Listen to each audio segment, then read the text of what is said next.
Good morning, church. Today we're on Psalm 21. And let me just give a little context to this psalm because it can seem a little confusing.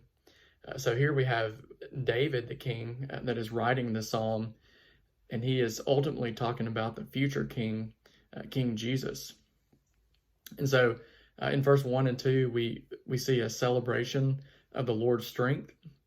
Then in verse 3 through 7, we see different ways that God blesses the king. And then in verse 8 through 12, we see the way that the king conquers.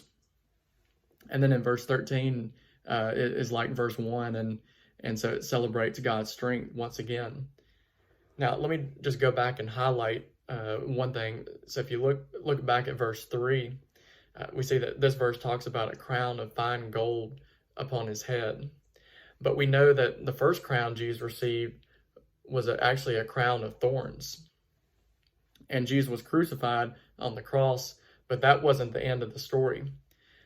That we know that Jesus rose from the grave on the third day, conquering sin and death, and ascended to the Father. And there, God the Father met him with great blessings, giving him a glorious crown. What a Savior we have. I hope you enjoyed Psalm 21 today.